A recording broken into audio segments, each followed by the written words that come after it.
Because life doesn't happen to you, it happens for you. How do I know this? I don't, but I'm making sound, and that's the important thing. That's what I'm here to do. Sometimes I think that's the only thing that's important, really, you know? It's just letting each other know we're here. You know? Reminding each other that we're part of a larger self. I used to think Jim Carrey is all that I was. Just a flickering light, a dancing shadow, the great nothing masquerading as something you can name. Seeking shelter in caves and foxholes dug out hastily, an archer searching for his target in the mirror. Now, fear is going to be a player in your life, but you get to decide how much.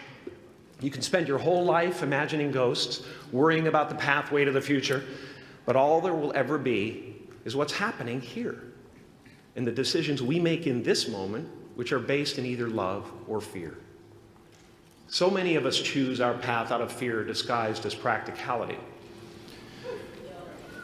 What we really want seems impossibly out of reach and ridiculous to expect, so we never dare to ask the universe for it. I'm saying, I'm the proof that you can ask the universe for it.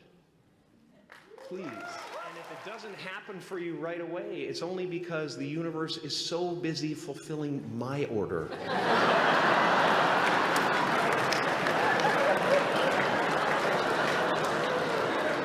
Party size! My father could have been a great comedian, but he didn't believe that that was possible for him. And so he made a conservative choice. Instead, he got a safe job as an accountant. And when I was 12 years old, he was let go from that safe job. And our family had to do whatever we could to survive. I learned many great lessons from my father, not the least of which was that you can fail at what you don't want. So you might as well take a chance on doing what you love. That the purpose of my life had always been to free people from concern, just like my dad. And when I realized this, I dubbed my new devotion the Church of Freedom from Concern. The Church of FFC.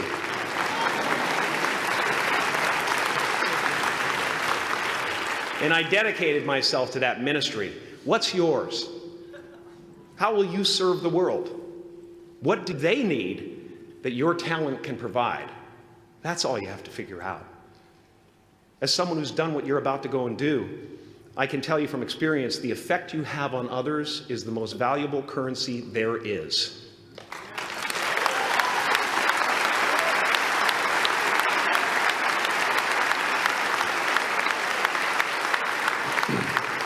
Because everything you gain in life will rot and fall apart, and all that will be left of you is what was in your heart. My choosing to free people from concern got me to the top of a mountain. Look where I am. Look what I get to do. Everywhere I go. I'm going to get emotional because when I tap into this, it really is extraordinary to me. I did something that made people present their best selves to me wherever I go. But you guys are so ahead of the game. You already know who you are. And that peace that we're after lies somewhere beyond personality, beyond the perception of others, beyond invention and disguise, even beyond effort itself. You can join the game, fight the wars, play with form all you want, but to find real peace, you have to let the armor go. Your need for acceptance can make you invisible in this world. Don't let anything stand in the way of the light that shines through this form. Risk being seen in all of your glory. Ultimately, we're not the avatars we create. We're not the pictures on the film stock. We are the light that shines through. All else is just smoke and mirrors, distracting, but not truly compelling. I've often said that I wished people could realize all their dreams and wealth and fame, and so that they could see that it's not where you're going to find your sense of completion. Like many of you, I was concerned about going out into the world and doing something bigger than myself, until someone smarter than myself made me realize that there is nothing bigger than myself. My soul is not contained within the limits of my body. My body is contained within the limitlessness of my soul, one unified field. The imagination is always manufacturing scenarios, both good and bad, and the ego tries to keep you trapped in the multiplex of the mind. Our eyes are not viewers, they are also projectors that are running a second story over the picture that we see in front of us all the time. Fear is writing that script, and the working title is, I'll Never Be Enough. And if you listen to it, there will always be someone who's doing better than you. No matter what you gain, ego will not let you rest. It will tell you that you cannot stop until you've left an indelible mark on the earth, until you've achieved immortality. How tricky is this ego that it would tempt us with the promise of something we already possess?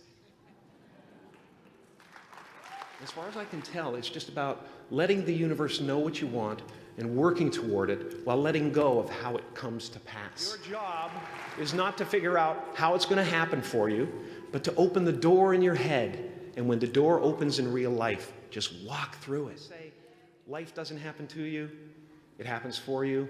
I really don't know if that's true.